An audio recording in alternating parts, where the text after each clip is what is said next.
Dear listeners, innovation doesn't happen in isolation. It's driven by collaboration, support, and a shared vision for growth. Funding for IP through a program called Elevate IP.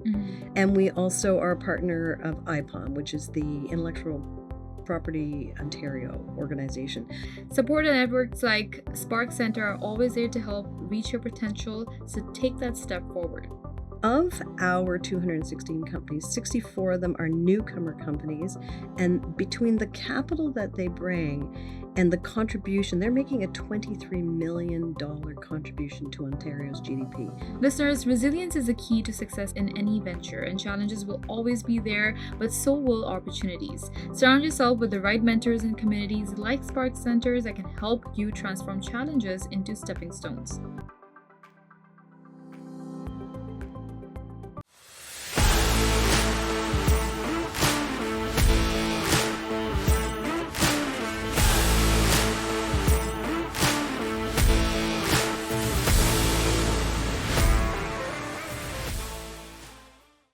Hi everyone, and welcome to the CanadianSME Small Business Podcast, where today's episode focuses on innovation and entrepreneurship and how small businesses in Ontario are driving economic growth through innovation and community engagement. We'll explore the role of regional innovation centers and their impact on local and international entrepreneurs. We're very thrilled to have Sherry Colbourne with us today. As the president and CEO of Spark Centre, Sherry has led the organization in championing innovation and supporting high-growth technology companies. With decades of experience in Ontario's high-tech sector, she is a key figure in shaping Durham Region's entrepreneurial ecosystem. Sherry, we're very honored to have you on the podcast today, and we really look forward to delving into the exciting work that Spark Work is doing.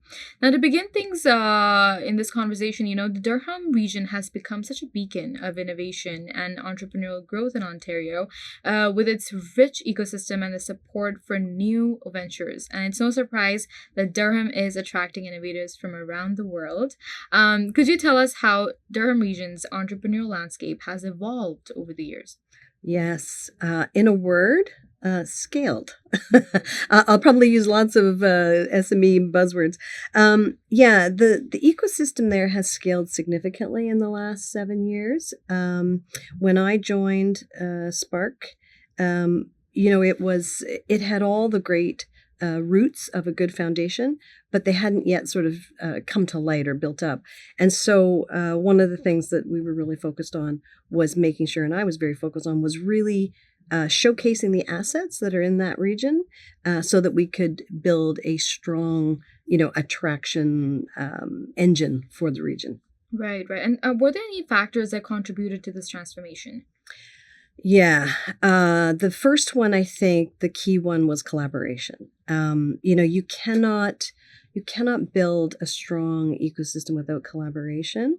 Having said that, I don't want this to sound very, apple pie and, kind of Mother Nature kind of stuff, because ecosystems are not just about collaboration. They're also about money.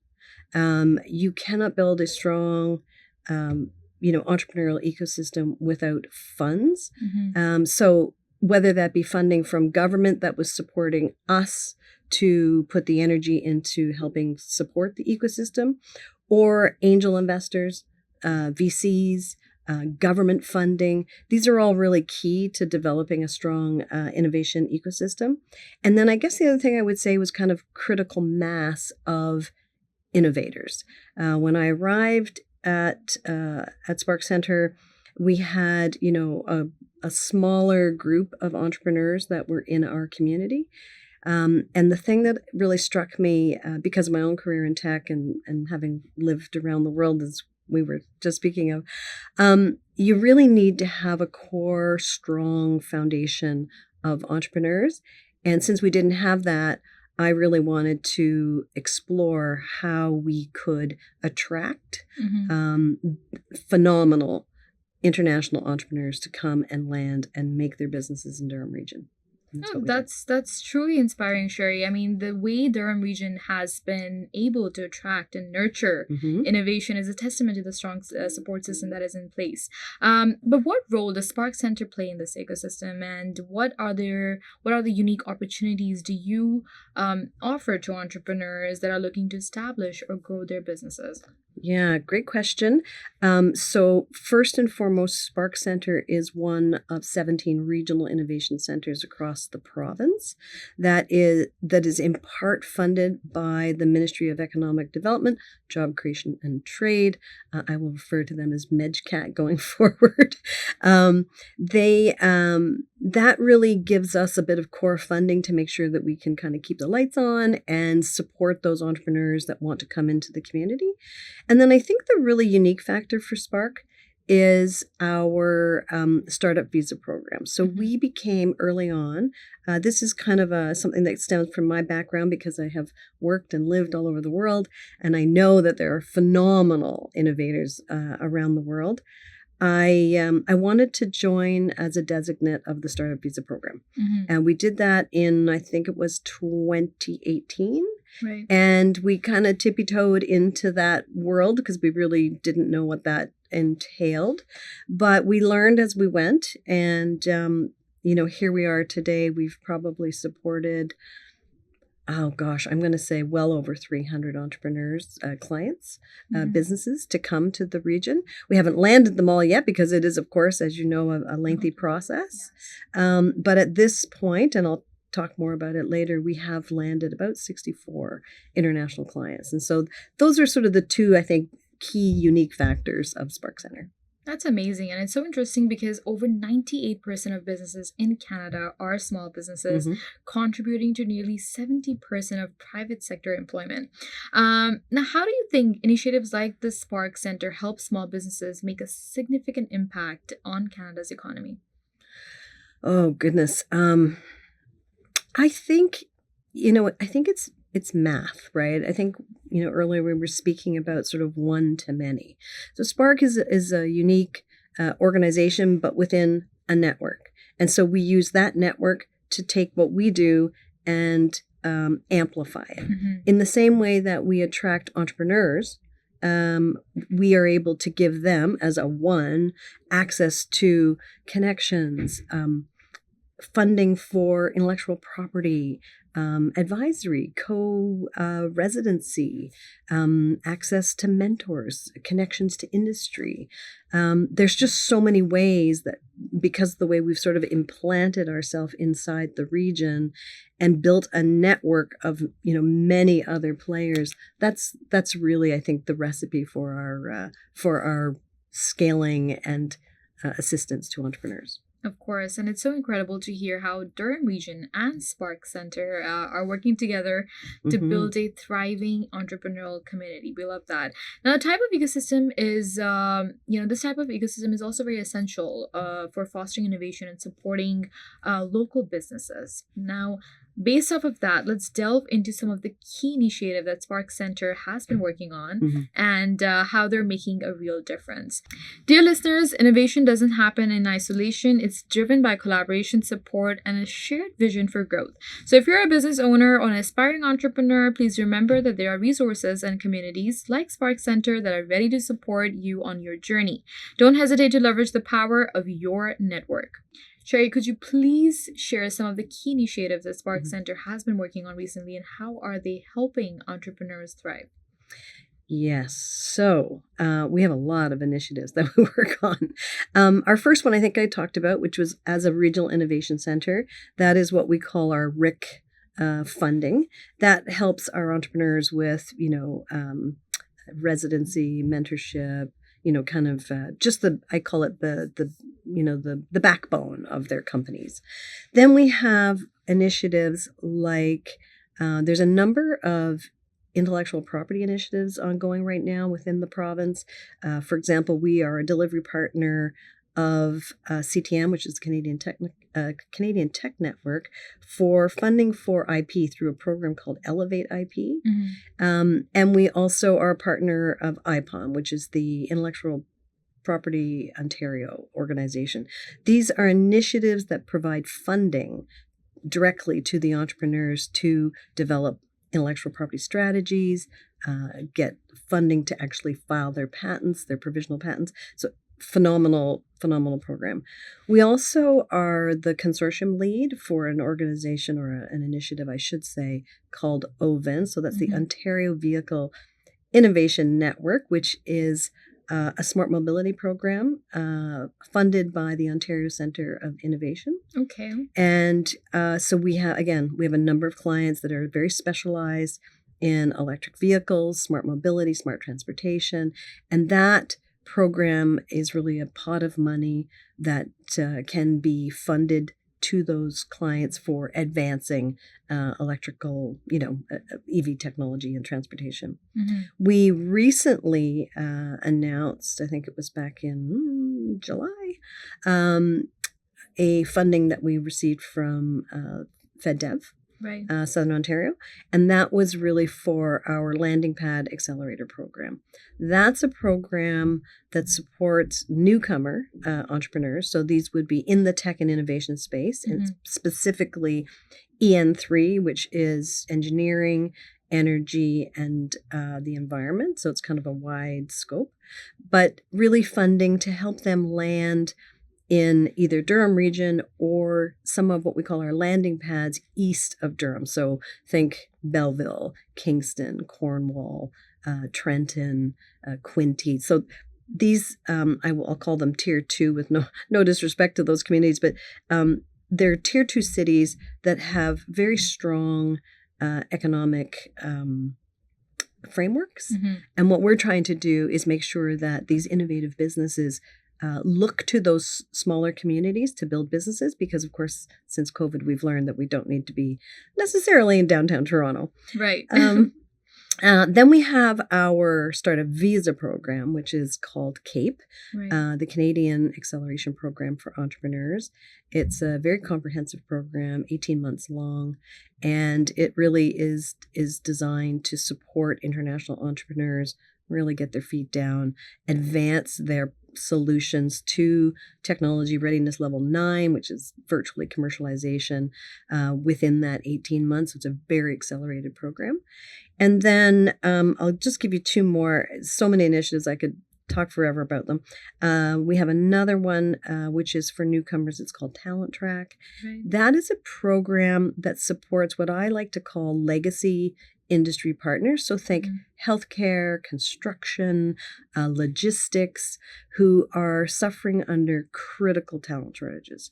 And of course, our federal government has a program called the Temporary Foreign Workers Program. And because of our networks around the world, we can find the kind of talent that they specifically need for those sectors and help them immigrate to Canada to fill those roles. And then lastly, I'll just quickly talk about our Amplify program.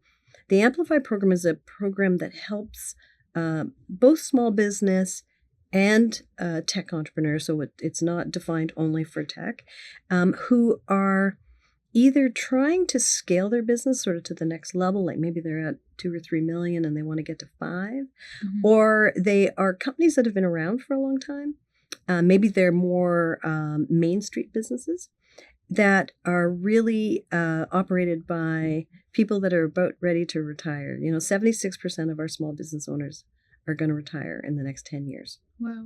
So we feel that we need to take a lot of the knowledge that we have in terms of, helping startups and kind of put that forward into their communities to say, you have a business. It has a value.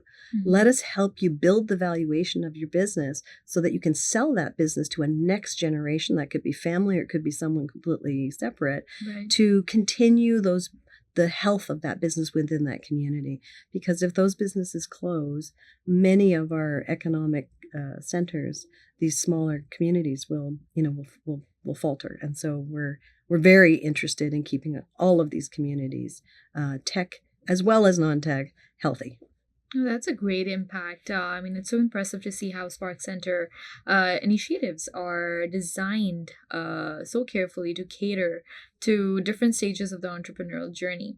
Now, could you highlight a particular initiative or support story that illustrates these programs' impact on local businesses? Yeah, I've got a couple. I'm proud to tell you a story about a female founder. Her name is Karen Elliott. She runs a company called Scenario, and she has been a client of her and her co-founder, Mark, have been a client of Sparks now for probably a year. And we have helped them through really to scale. They're really in a place where they're trying to scale their business. And so they were out seeking a round of funding. And our involvement, we have involvement in a local angel group called Angel Investors Durham. We were a charter sponsor of that initiative. They took a role, as well as other investors, of course, and they just very recently closed a round of $1 million. So that is actually the ecosystem, in action. I have another example.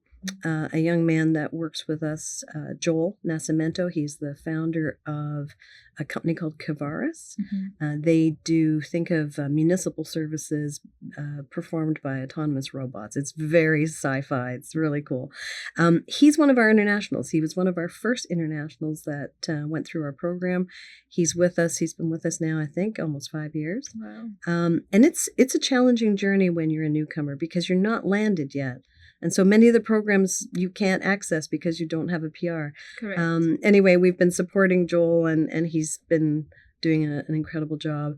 He actually took advantage of the Elevate IP program. And so he's been able to develop an intellectual property strategy. He just filed his first provisional patent. And that's often kind of a key step to the next step, which is raising money. And now he's in a spot where he's out for a seed round of funding. So yeah, that's kind of it in action, the full spectrum. Well, the support that you provide to startups and innovators is truly, truly invaluable, Sherry. Moving forward, let's talk about the broader impact these initiatives have on the community and its growth. To our listeners, remember that building a business is not a solitary endeavor. It's about engaging with your community and seeking out opportunities and never being afraid to ask for help. Support networks like Spark Center are always there to help reach your potential, so take that step forward. The strength of Spark Center lies in its community impact. We've learned that by supporting locals and newcomer entrepreneurs, and you're contributing significantly to the economic growth and the diversity of Durham Region. But how does Spark Center's work impact the local community, and what role does entrepreneurship play in the Durham Region's future? Yeah, so I mean, entrepreneurism and Durham Region, I feel, are like synonymous. They are. We have a really strong ecosystem there. I made a couple of notes because I wanted to give you some really good kind of markers of success. Currently, right now, Spark is supporting 216 companies. We also supported, I think I just mentioned, the launch of our local angel investor Durham network, so critical to any ecosystem. Of our 216 companies, 64 of them are newcomer companies, and between the capital that they bring and the contribution, they're making a $23 million contribution to Ontario's GDP. Wow. That is significant. And then our own local entrepreneurs, we have 152 companies that are local companies. They have they support currently 122 paid jobs, and they created last year an additional 61 new jobs. So, entrepreneurism, startups, SMEs, they are really a catalyst for job creation. And I think that's what we all want. And I'll just finish with sort of another stat that's really, I think, kind of an interesting one. When I was looking at our data of our clients, 17% of our clients are really accelerating Canada's ability to meet its greenhouse gas targets. Right. And so, you want entrepreneurism to go just beyond, the technical solution to do greater good in the community. So I think that's a good example of the greater good. It is a great example, and it's clear that Spark Center is not just a resource, but it's a vital part of the community at this point, connecting people and really creating opportunities. But how do you ensure that Spark Center's programs are accessible and inclusive for entrepreneurs from all backgrounds? Yeah, that is my mantra. Accessible to everybody. So we've done that. I don't like to recreate the wheel. I like to join hands with other partners. So we have, of course, we are keenly attached to our academic institutes, Ontario Tech University and Durham College and Trent University. We work in Kingston with Queen's University. We also, which really kind of that really addresses kind of the student population, because students are both founders of businesses, but they're also talent that support the founders that we currently have.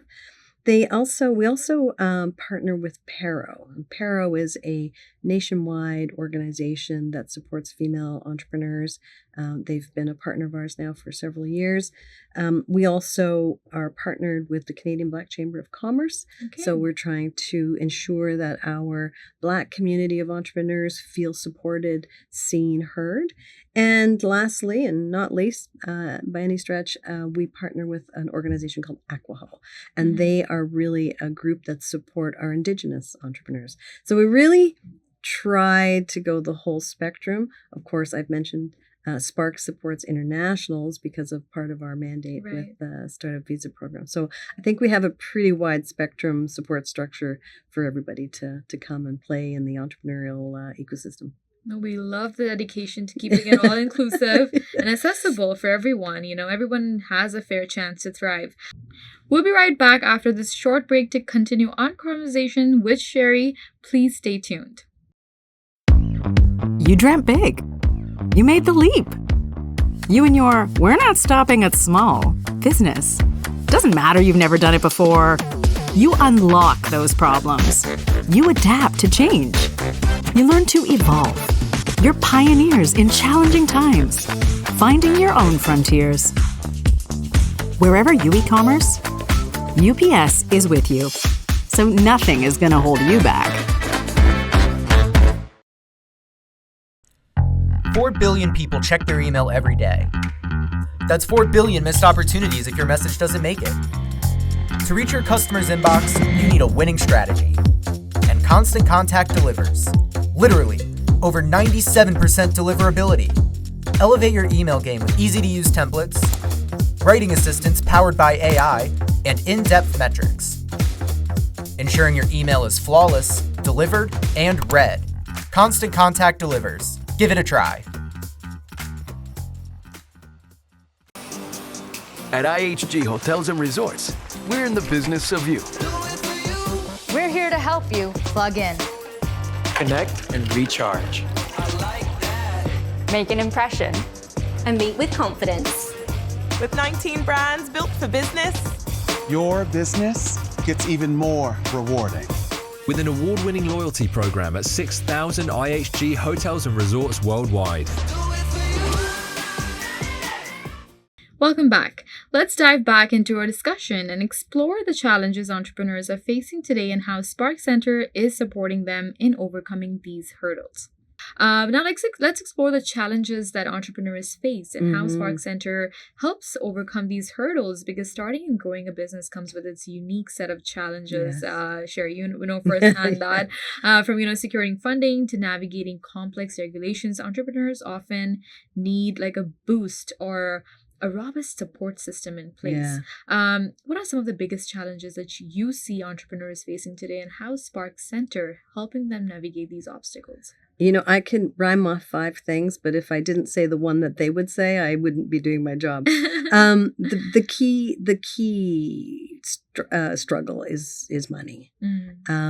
And what we've seen as the economy has softened over the last couple of years, investors, generally VCs, are sort of tightening up their wallet. They're not making as many investments. That's part of the reason why we wanted to support a local angel investor network. I'm really happy to say that angel network has been so active. They've already done an incredible amount of investments in a very short period of time. And that's really the kind of supports that are needed. But when an entrepreneur finds himself in a market that is a bit soft from an investment perspective, then you have to go to, different solutions. The Canadian government and the provincial government, of course, are doing a really great job of kind of filling in some of those gaps. And so there's a lot of funding available to entrepreneurs around different, I mentioned intellectual property, I mentioned electrification and the Ontario Vehicle Innovation Network. There's a lot of programs that are trying to fill the gaps to help the entrepreneurs stay alive. And then, of course, with partners like Spark Centre, one of the 17 regional innovation centers across the province, there's this network that's very, very connected and very collaborative. And so if I get a client that I've exhausted my assets, I can always pick up the phone and call one of my RIC CEOs to say, I've got a really great client. Can you support them with something unique? And then we all jump in to support. So that's kind of how we're doing it. Bootstrapping it, really. Yeah. So those are some critical ones. And it's great to hear how Spark Centre is really stepping up to provide the necessary guidance and resources. Now, with the current socio-political climate, how is Spark Centre supporting immigrant entrepreneurs? Yeah. Favorite subject of mine. We do that by really embracing them completely. We treat them as a local. We have programming that we provide them. The biggest challenge, I think, for international entrepreneurs is they don't necessarily know our ecosystem. They don't know the industry players. They don't know where to look and go for funding. And that's really what we do for them, is we make those connections for them to try and take those barriers out of the way.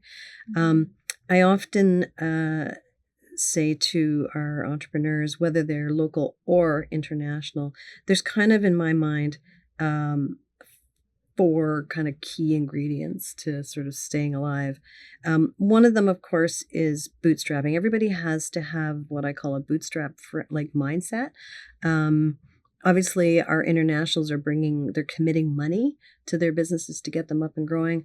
Our locals are doing the same thing, but because they're local, they have a little bit more access to money. But you have to sort of take a bootstrap mindset. And what does that mean? It means that if I want to start a company and I need 3 key ingredients, whether it be technical innovation, software development, whatever it is, you should build that into your co-founding team, right? That's key, because in the early days, you're generally not paying yourself.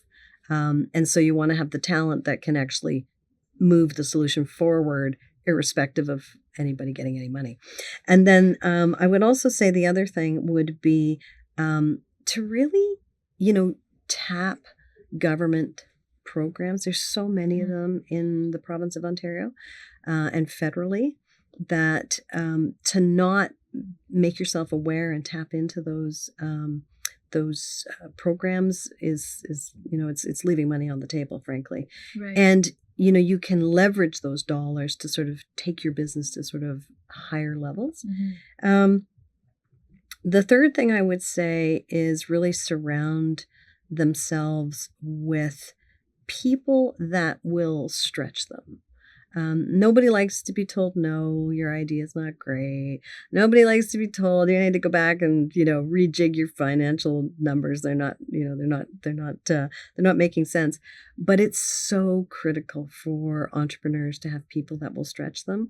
I always recommend that, maybe it's not like a true governance board, but entrepreneurs should set a board, an advisory board even, just to hold them accountable. It's a key ingredient, and it's the mindset that gets built through this friction, I'll call it, that helps entrepreneurs scale, solve problems quickly, and move quickly, which is, of course, the main ingredient of entrepreneurs. And then I think the last thing I would say is network. My generation, we always network. That's our shtick. We go places, we meet people, we socialize, we get to know them, who they are. Part of it is helping others, so sort of paying it forward. And another part of it is having a network that you can rely on when you need help. I don't know that that's as fondly embraced by our younger generations, but I can't say enough about it. It's not just sort of, me, kind of an old girl telling people you need to network. It is the backbone of all business. Relationships are the key. And I was just downtown the other day at an event around building innovation ecosystems. And, the one thing we landed on, like it or not, is relationships. It's a relationship game. And so you cannot short circuit relationships. You cannot stay behind the wall and build your solution and expect it to go crazy and scale. You have to have relationships, and it takes a lot of time and a lot of work, but it's the backbone of all entrepreneurs. That's a great piece of advice. And it's quite clear that the role of Spark Center, which is it just goes beyond just a mere business advice. It's really about providing a sense of community and a security during very uncertain times, which most entrepreneurs face. And it's great how we just kind of jotted down all the challenges, discussed them, because understanding them is so crucial for long-term success. And next, we'd love to talk about how strategies can work for entrepreneurs as well, because they're needed to ensure sustainable growth and future-proof entrepreneurs' own businesses. Listeners, resilience is the key to success in any venture, and challenges will always be there, but so will opportunities. Surround yourself with the right mentors and communities like Spark Centers that can help you transform challenges into stepping stones.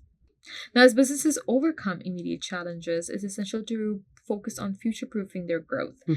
Sherry, what are some key strategies that you believe entrepreneurs should adopt to ensure sustainable growth and long-term success in their ventures?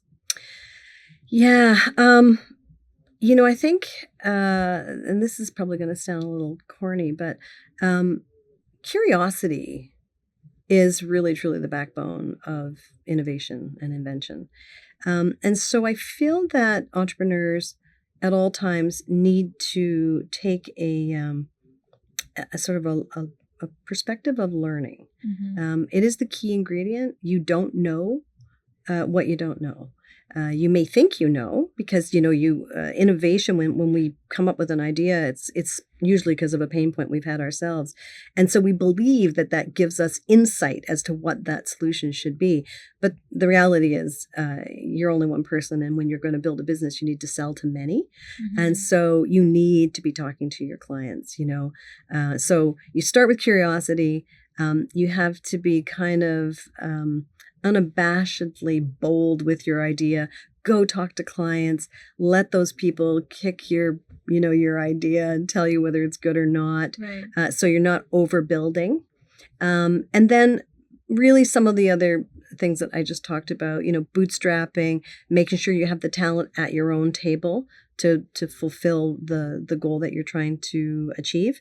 Tapping anything and everything that is available essentially for free, because you don't have a lot of money in the beginning. Right. And so, don't leave any dollars on the table that you can access. Surrounding yourself with people that really, really challenge you. That comes through customer relationships. It comes through advisory boards. It comes through your co-founders and peers.